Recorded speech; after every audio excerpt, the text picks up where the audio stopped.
Jesús actuó sobrenaturalmente, el cielo se asomaba a la tierra. Y cuando Jesús hizo el milagro del ciego de nacimiento, podemos ver que muchos decían que los padres habían pecado. Porque en aquel tiempo, si un niño nacía con una dificultad, se decía que los padres pecaban.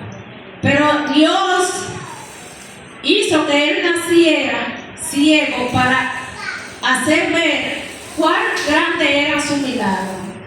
Podemos ver que Jesús escupió en la tierra, hizo lodo y se la pasó en los ojos al ciego. Pero en este tiempo llega un profeta y hace eso. ¿Y qué decimos nosotros? Está loco. O mucha gente dice, llega un brujo al pueblo. Sí, o falta de higiene. O muchas veces no creemos en ese loco. ¿Por qué vengo con este mensaje? Porque yo misma una vez fui al médico hace como 3 años. Voy a la clínica y el doctor me dice que tiene que operarme de emergencia, que tengo un cáncer. Me dice, vete rápido al seguro, a facturar para en 3 días operar. Yo salgo de ahí, ya ustedes saben, loca. Llego a mi casa, agarro un escoba y me pongo a barrer nada más el centro de la casa. Pero algo me dice, tú eres hija de Dios. Yo recuerdo que 3 días después vino un predicador, yo creo que era de la romana, uno que andaba con Mayer mucho. Ah, sí. Y yo vengo a la iglesia, yo estoy esperando el predicador que el pastor trajo. Él está sentado al lado mío. Pero yo no es. Tiene como un rasgo de la calle. Cuando estoy sentada, la primera persona que llamó aquí a la fue a mí. Él andaba con un manto de esos de Israel. Cuando me llama adelante me dice, tú tienes un problema en el útero, pero en esta hora tú vas a ser sana. Yo agarré mi palabra. Y yo dije, Dios me dijo que soy su hija, entonces Él me va a sanar. Cuando voy al médico luego a Santiago, me dicen que no hay que operar porque no tengo cáncer. Gloria a Dios. Pero eso, ¿qué lo hizo? El milagro y la fe que yo tenía de que Dios me iba a sanar. Por eso cada uno de nosotros debe depositar un granito, como dice la palabra, que la fe es como un granito de mostaza. Aunque sea un poquitito, la mitad de ese granito de mostaza debemos tener en nuestra vida. Amén. Y a su nombre. Tu situación difícil puede ser el escenario donde Dios muestra su gloria. No es el final de tu historia, sino el telón del fondo del milagro de Dios. Los milagros nacen de la compasión. Jesús nunca hizo un milagro desde la indiferencia. Siempre fue movido por el amor. Cuando Jesús desembarcó y vio tanta gente, tuvo compasión de ellos, porque eran como ovejas sin pastor.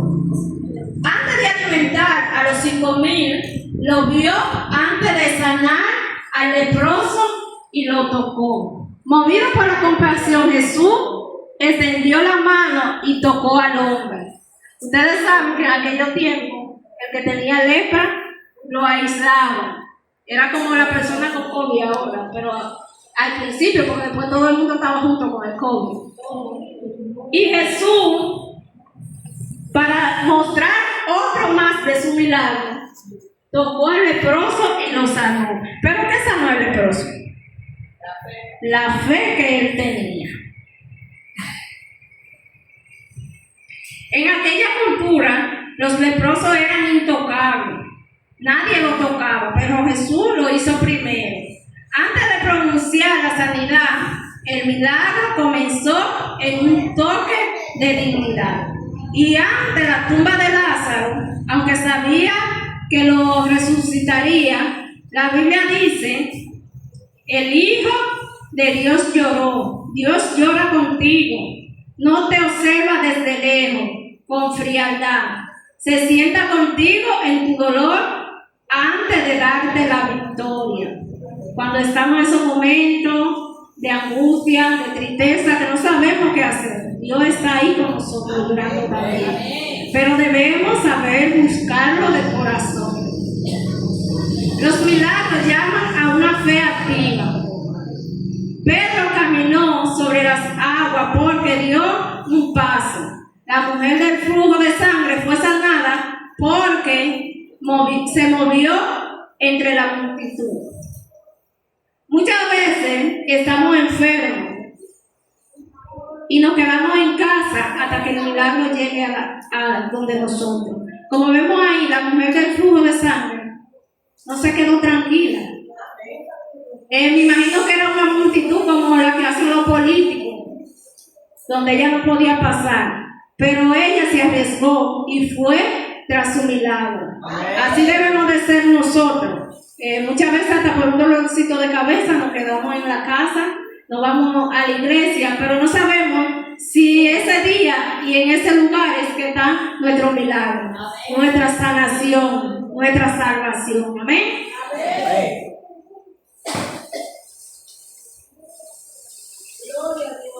Pensaba, si al menos logro tocar su manto, quedaré sana, y al instante cesó su hemorragia. 12 años enfermo, 12 años gastando todo en médico, y en un momento de fe desesperada lo tocó y fue libre. Jesús le dijo algo poderoso: hija, tu fe te ha sanado, vete en paz y queda sana de tu aflicción. Muy bien lo dice la palabra, la fe. La fe mueve montañas, pero no es la montaña de un hombro que va a mover. Es todos esos problemas que nosotros tenemos. Y no solo problemas, si queremos lograr algo positivo, nuestra fe también lo concederá. Amén. Amén.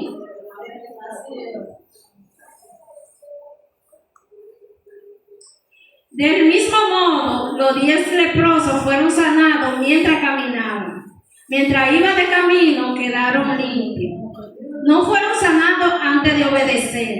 Fueron sanados en el proceso de obedecer. A veces el milagro llega en el camino, no antes de salir. Debemos obedecer la voz de Dios. Porque no vamos primero a ver el milagro para luego buscarlo. Debemos en el proceso seguir los caminos de Dios. ¿Por qué hablo de milagros? Yo digo que a mí me han pasado todos los milagros de Dios. Por ejemplo, ahí está Nasla. Nasla nació de 7 meses, con 4 libras. La pediatra me dijo, cuando me despachó del hospital, tiene que tener en cuenta que no puede pensar que está durmiendo y es muerta que está la niña.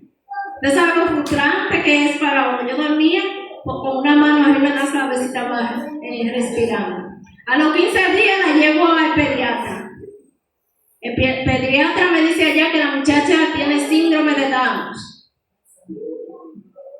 Yo llegué a la casa un mar de lágrimas. Me dicen, papá, ¿qué pasó?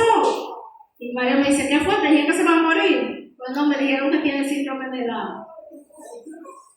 La muchacha tenía los ojos medio achinados, el pelo bueno, yo quería que el pelo se le pusiera mal y no se le ponía. Y hasta que Nasla no caminó y habló, ya usted sabe, una agonía. Mire ahí a Nasla, que gracias a Dios no tiene ningún síndrome. El Señor, aún no siendo cristiano, no puede vivir. Lo que hay es que tener fe.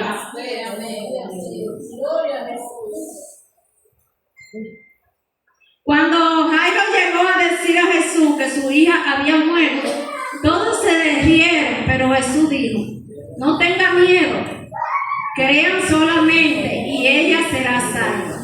Y tomando su mano dijo, niña, levántate, y ella volvió a la vida. Lo que el mundo llama imposible, Jesús lo llama una oportunidad. Lo que el mundo llama tarde, Jesús lo llama en su momento. Que no es en el momento de nosotros, sino en el tiempo que Jesús lo establezca. Con Lázaro, 4 días en la tumba, Jesús declaró algo que resuena por la eternidad. Yo soy la resurrección y la vida. El que cree en mí, aunque muera, vivirá. Lázaro, sal fuera.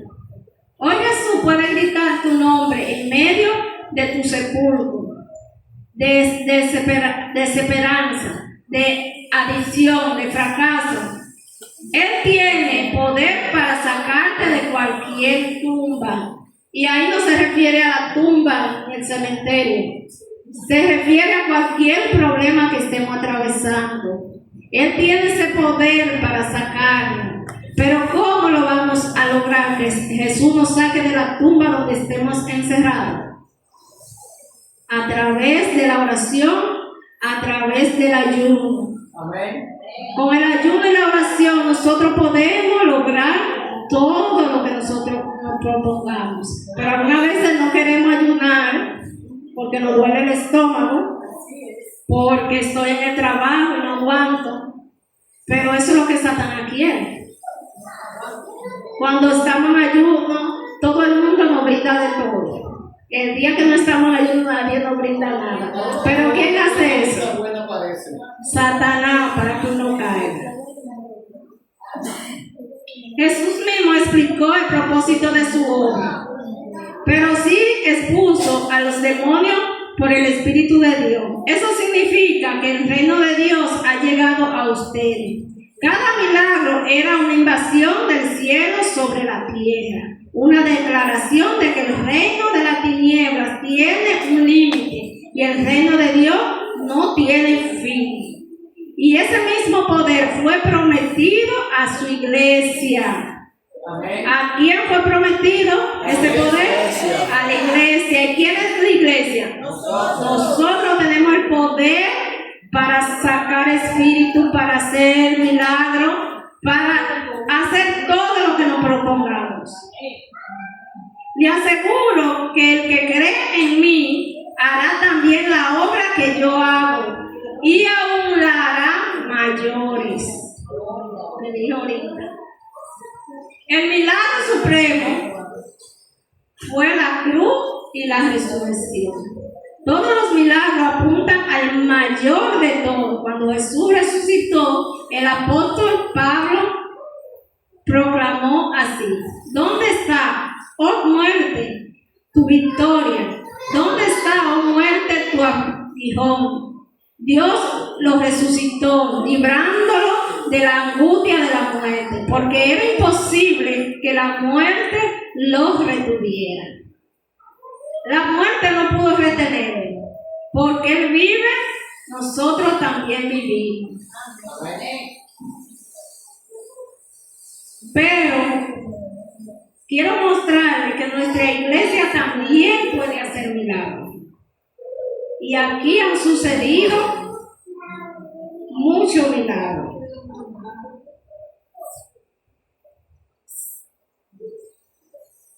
Y a su nombre. ¡Gloria! ¡Aleluya!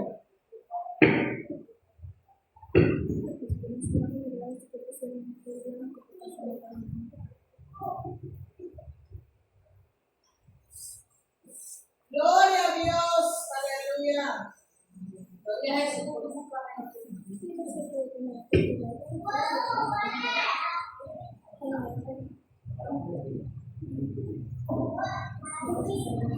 ¿Se ve bien?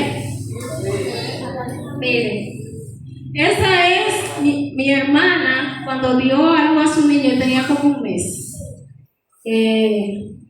A los primeros días lo mandaron para Santiago y tuvo en cuidados intensivos.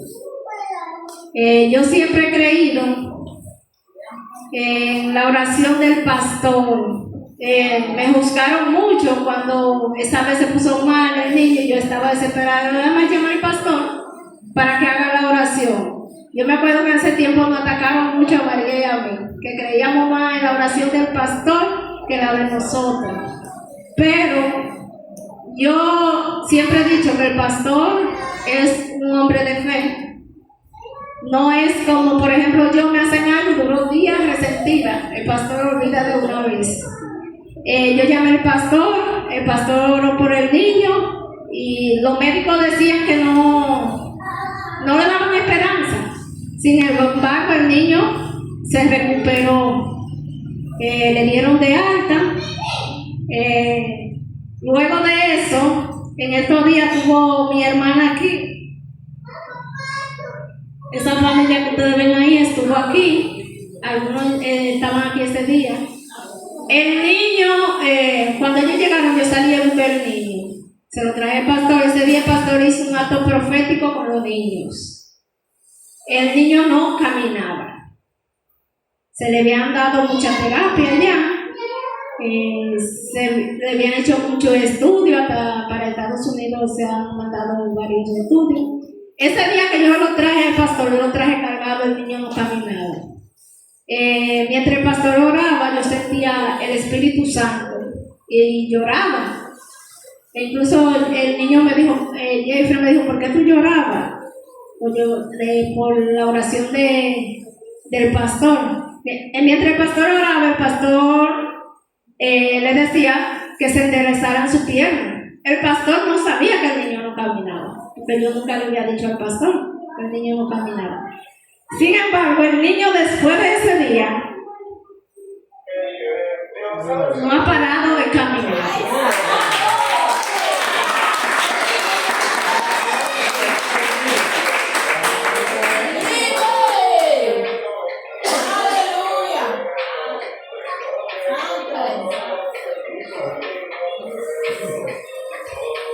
Aleluya, vive Cristo. Así es.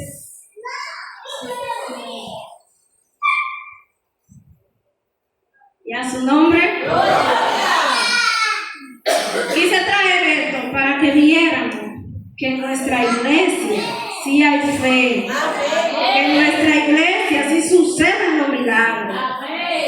Y muchas veces no nos damos cuenta, pero sí sucede. Porque hay personas de oración aquí hay personas de fe, aquí hay personas que ayudan, aquí hay personas que oran constantemente, aquí hay personas que buscan la palabra.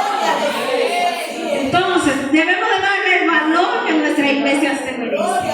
Nuestra iglesia es chiquita. La esposa de Kevin también llegaron a operar. Y en una oración aquí cuando fueron ya no había que operar. Y una persona se estaba aquí en ese tiempo que era de Puerto Plata. Y ella vino. Y ahí pues el Señor le sanó de los riñones, que no la están operando también.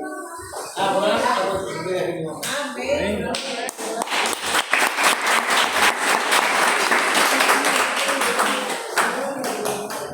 Yo recuerdo que esa vez el predicador le dijo, busca las recetas, los análisis, y rompen. Y ella lo rompió ahí. Que aquí se han hecho muchos milagros. Las palabras que nos han dado se están cumpliendo en esta iglesia. No podemos desmayar. A los jóvenes que se entusiasman mucho aquí en la iglesia. Y de 2 días que pasan, vuelven, se enfrían, se van. Miren, señores, Satanás está atacando mucho a los jóvenes. Lo está sacando de la iglesia y no le está dando tiempo a volver. Lo está matando. Lo está matando en accidente. Y ya después que usted se fue sin Cristo, no hay vuelta atrás. Entonces, sigan su camino, no se lleven del amigo, que vamos a encontrar muchos amigos que nos